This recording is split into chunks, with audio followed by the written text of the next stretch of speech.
I go live despite the fact that there's a bunch of noise behind me and maybe I shouldn't have. But this is the part you may or may not see anyway, because this is the setting up your meeting thing. And there we go. And I'm live. Hello and welcome to Tea and New Book Tuesday. I hope everyone is having a lovely Tuesday. I'm having, I think, a decent Tuesday. Yes, I am live. I'm aware I'm being live streamed. For today's Tea and New Book Tuesday, as always, we will be discussing the books that Mobile Public Library has pre-ordered and already has in the catalog for you to put on hold prior to their release date.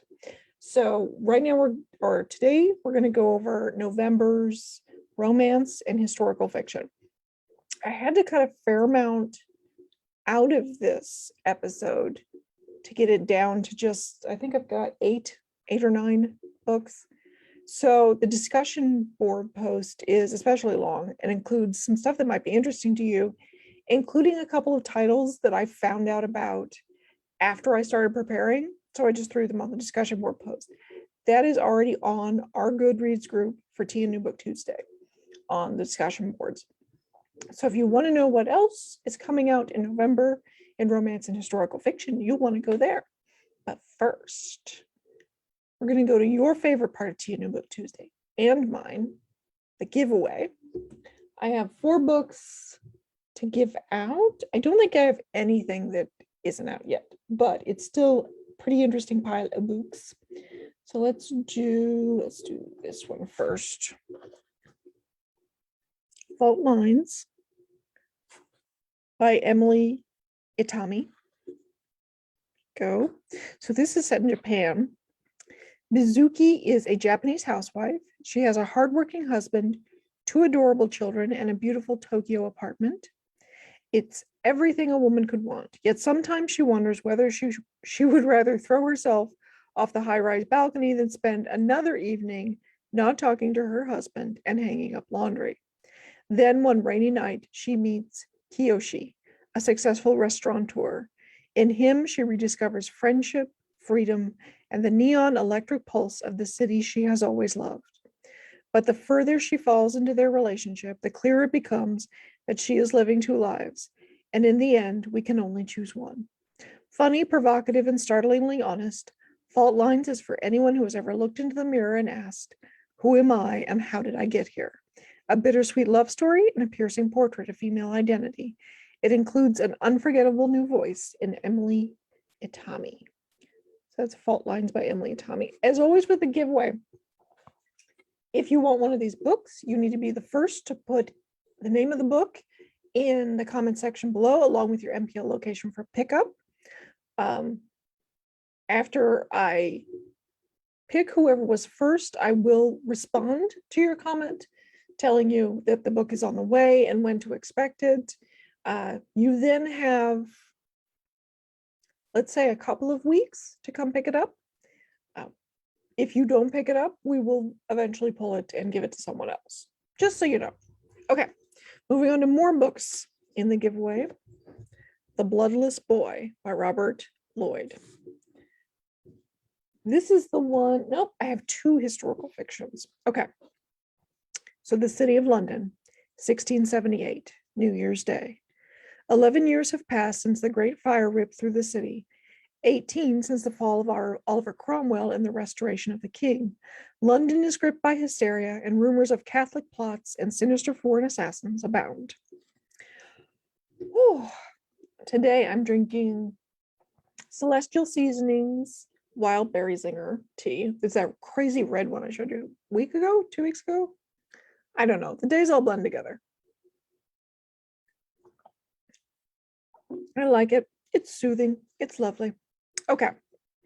When the body of a young boy drained of his blood is discovered on the snowy bank of the Fleet River, Robert Hooke, the curator of experiments at the first formed Royal Society for the Improving of Natural Knowledge, and his assistant, Harry Hunt, are called in to explain such a ghastly finding, and whether it's part of a plot against the king. Wary of the political hornet's nest they are walking into, and using scientific evidence rather than paranoia in their pursuit of the truth, Hooke and Hunt must discover why the book was murdered and why his blood was taken. The Bloodless Boy is an absorbing literary thriller that introduces two new indelible heroes to historical crime fiction. It is also a powerfully atmospheric recreation of the darkest corners of Restoration London and the court and the underworld, where the court and the underworld seem to merge, even as the light of scientific inquiry is starting to emerge. So that's The Bloodless Boy by Robert Lloyd. Let's do a literary novel next, Happy Hour by Marlo Granados. Oop, there we go. So refreshing and wry in equal measure, Happy Hour is an intoxicating novel of youth well spent. Issa is all of 21 years old and already wise enough to understand that the pursuit of life is the pursuit of pleasure. She arrives in New York City for a summer of adventure with her best friend, one newly blonde Galanovak. They have little money, but that's hardly going to stop them from having a good time. In her diary, Issa describes a sweltering summer in the glittering city. By day, the girls sell clothes in a market stall, pinching pennies for their Bed-Stuy sublet and bodega lunches.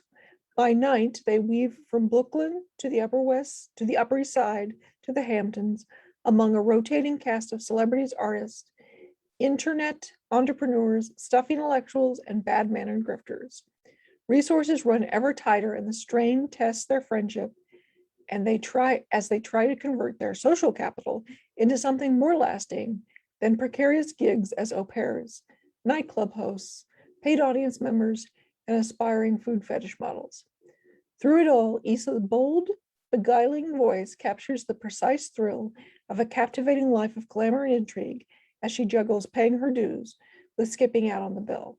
Happy Hour is a novel about getting by and having fun in a world that wants you to do neither. So that's Happy Hour. All right. And one more. I think I meant to look up when this takes place because I think it's not super obvious, but maybe it will be. Born of No Woman by Frank Boise. Yeah. Boise. Sorry. Bouyse. Sorry, two S's.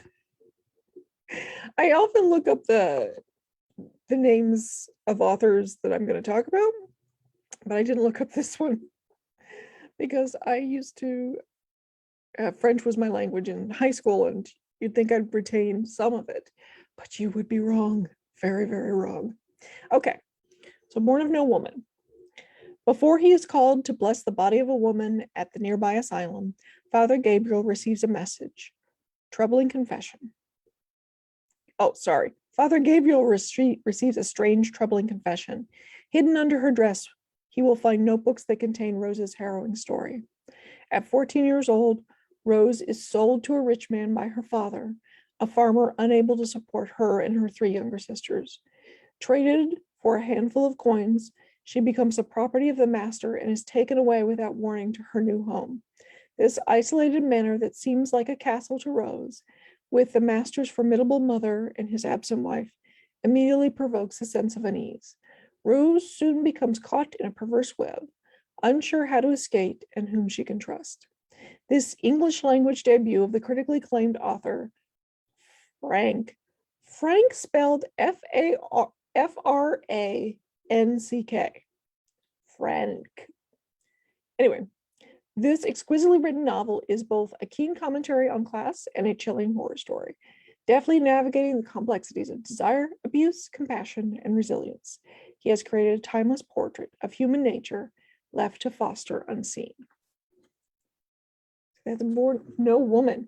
If you want any of these 4 books, put the title of the book in the comments below, along with your MPL location for pickup.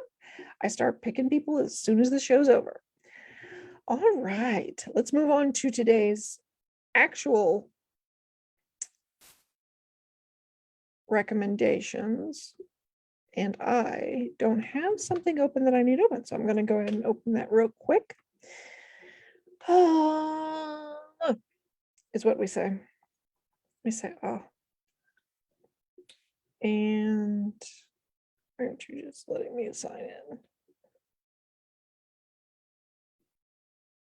Log in. continue with email. There we go. Sorry. I also cleared all the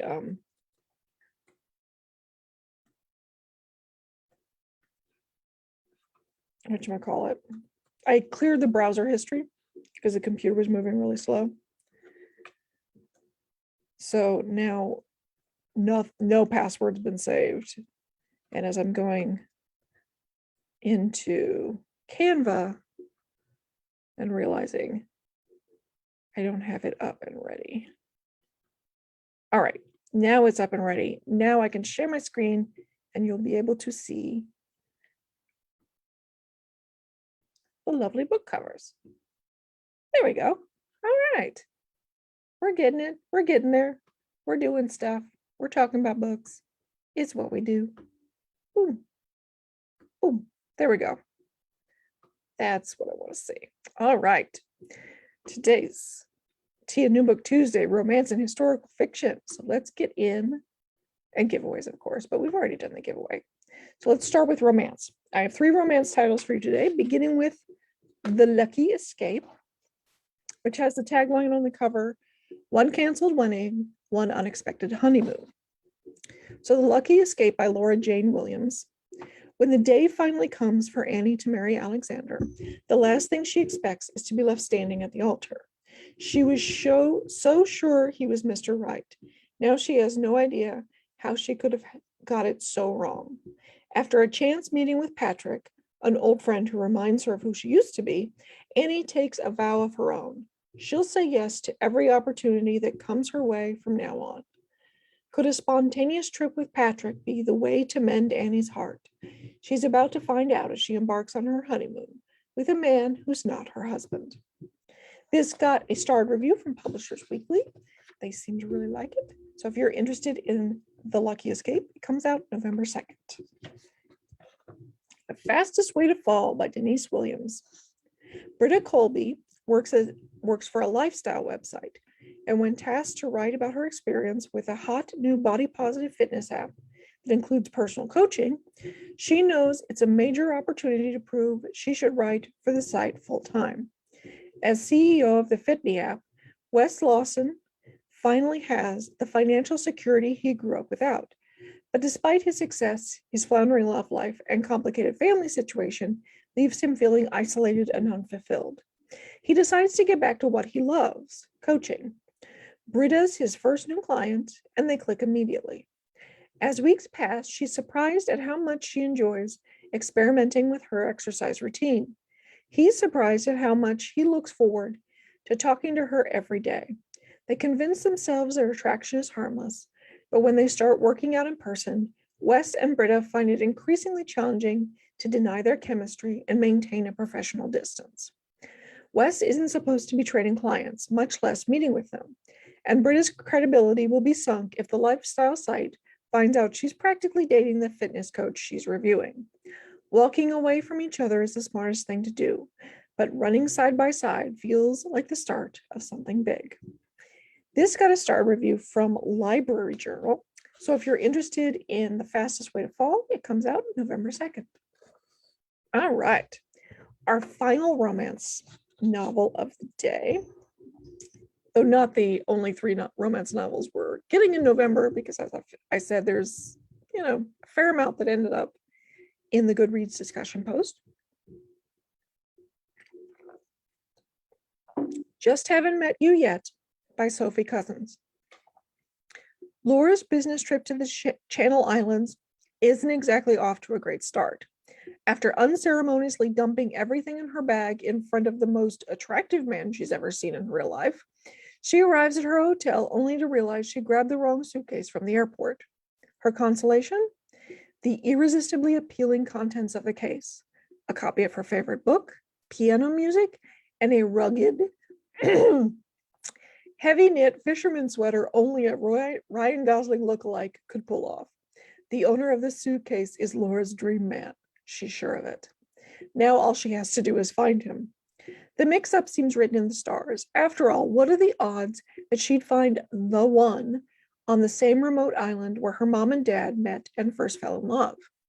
Especially as she sets out to write an article about their epic romance. Commissioning surly cab driver Ted to ferry her around seems like the best bet in both tracking down the mystery suitcase owner and retracing her parents' footsteps. And if beneath Ted's gruffiness lies a wit that makes her cab ride strangely entertaining, so much the better. But as Laura's lost luggage soulmate proves difficult to find, and as she realizes that the love story she's held on a pedestal all her life might not have been that perfect, she'll have to rethink her whole outlook on love to discover what she really wants. This one got a star review from Kirkus, so if you're interested in Just Haven't Met You Yet, comes out November 9th. I've said this before, but there's always like a weird day every month where most of the books are coming out. And in November, it's November 2nd. It is almost always the first Tuesday of the month. That's the deluge. Okay. This is historical fiction, in case I didn't already say that, but I think it did. So anyway, Still Life by Sarah Winman. Okay. Ooh. Let me adjust myself. Let me get some tea. And we'll get in it. All right. It's 1944. And in the ruined wine cellar of a Tuscan villa, as the Allied troops advance and bombs fall around them, two strangers meet and share an extraordinary evening together.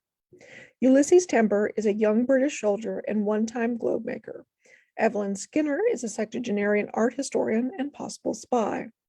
She has come to Italy to salvage paintings from the ruins and relive her memories of the time she encountered E.M. Foster and had her heart stolen by an Italian maid in a particular Florentine room with a view.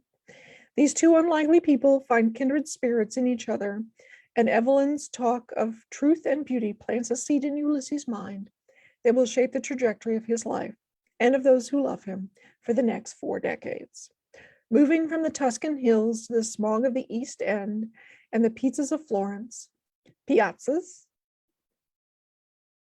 Is piazza pizza with an extra Z? I don't know, but that's what that word is. Anyway, Still Life is a sweeping, mischievous, richly peopled novel about beauty, love, family, and fate. This got a star review from Kirkus, so if you're interested in Still Life, it comes out November 2nd. Okay. The Perishing by Natasha Dion. Lou, a young Black woman, wakes up in an alley in 1930s Los Angeles, nearly naked and with no memory of how she got there or where she's from. Only a fleeting sense that this isn't the first time she's found herself in similar circumstances. Taken in by a caring foster family, Lou dedicates herself to her education while trying to put her mysterious origins behind her. She'll go on to become the first Black female journalist at the Los Angeles Times. But Lou's extraordinary life is about to become even more remarkable. When she befriends a firefighter at a downtown boxing gym, Lou is shocked to realize that though she has no memory of ever meeting him, she's been drawing his face since her days in foster care. Increasingly certain that their paths have previously crossed, perhaps even in a past life, and coupled with unexplained flashes from different times that have been haunting her dreams, Lou begins to believe that she may be an immortal sent to this place and time for a very important reason, one that only others like her will be able to explain. Relying on her journalistic training and with the help of her friends, Lou sets out to investigate the mystery of her existence and make sense of the jumble of lifetimes calling to her from throughout the ages before her time runs out for good. Set against the rich historical landscape of Depression-era Los Angeles, The Perishing charts a course through a changing city confronting racism, poverty, and the drumbeat of a coming war for one miraculous woman whose fate is inextricably linked to the city she comes to call home. This got a star review from Booklist, so if you're interested in The Perishing, it comes out November 2nd. All right. London House, which has a gorgeous cover and is by Catherine Ray, one or the other. Caroline Payne thinks it's just another day of work until she receives a call from Matt Hammond, an old college friend and historian. But pleasantries are cut short. Matt has uncovered a scandalous secret kept buried for decades. In World War II, Caroline's British great-aunt betrayed family and country to marry her German lover. Determined to find answers and save her family's reputation, Caroline flies to her family's ancestral home in London. She and Matt discover diaries and letters that reveal her grandmother and great-aunt were known as the Waite sisters. Popular and witty, they came of age during the interwar years, a time of peace and luxury filled with dances, jazz clubs, and romance. The buoyant tone of the correspondence soon yields to sadder revelations as the sisters grow apart, and one leaves home for the glittering fashion scene of Paris, despite rumblings of a coming war. Each letter brings more questions. Was Caroline's great-aunt actually a traitor and Nazi collaborator, or is there a more complex truth buried in the past? Together, Caroline and Matt uncover stories of spies and secrets, love and heartbreak, and the events of one fateful evening in 1941 that changed everything. In this richly historical novel from award-winning author Kathleen Ray, a young woman is tasked with writing the next chapter of her family's story. But Caroline must choose whether to embrace a love of her own and proceed with caution if her family's decades-old wounds are to heal without tearing them even farther apart. All right, I don't think I have a starred review for that one, but yeah, it still looks interesting to me. So if you're interested in London House, it comes out November 2nd. Moving on to our second to last title, Harsh Times by Mario Vargas Llosa. Guatemala, 1954. The military coup perpetrated by Carlos Castilla Armas and supported by the CIA topples the government of Jacobo Arbenz. Behind the violent act is a lie passed off as a truth, which forever changes the development of Latin America. The accusation by the Eisenhower administration that Arbenz encouraged the spread of Soviet communism in the Americas. Harsh Times is a story of international conspiracies and conflicting interests in the time of the Cold War, the echoes of which are still felt today. In this thrilling novel, the author fuses reality with two fictions, that of the narrator, who freely recreates characters and situations, and the one designed by those who would control the politics and the economy of a continent by manipulating its history. Okay, if you're interested in Harsh Times, it actually comes out November 16th, because it's going to be the outlier. And our final book is another November 16th with a very pretty cover. The Postmistress of Paris by Waite Clayton. Wealthy, beautiful Nene was born with a spirit of adventure. For her, learning to fly is freedom. When German tanks roll across the border into Paris, this woman with an adorable dog and a generous heart joins the resistance. Known as the postmistress because she delivers information to those in hiding, Nene uses her charms and skill to house the hunted and deliver them to safety. Photographer Edouard Moss has escaped Germany with his young daughter, only to be interned in a French labor camp. His life collides with Nene's in this sweeping tale of romance and danger set in a world aflame with personal and political passion. Inspired by the real-life Chicago heiress Mary Jane Gold, who worked with American journalist Varian Fry to smuggle artists and intellectuals out of France, The Postmistress of Paris is a haunting story of an indomitable woman whose strength, bravery, and love is a beacon of hope in a time of terror. Okay, this one got a starred review from Publishers Weekly. So if you're interested in The Postmistress of Paris, it comes out November 16th. And that is all I've got for today. Don't forget to enter the giveaway by putting in the name of the book you most want and your MPL location for pickup in the comments below. I do update the description to say whether or not there's any books left. Usually sometime today or tomorrow. I sometimes put another comment in below the video saying what's left or that nothing's left. So you might want to look out for that. Especially if you didn't watch this live. As always, our Goodreads group is open and welcome for anyone who's on Goodreads and wants to join the Tea and New Book Tuesday group. And I sent out the letter at 11 that contains all of these books with links to our catalog. Next week, we're going to talk about science fiction, fantasy, and horror. And as always, that's my favorite, but I will have to wait and see you then. Okay, bye.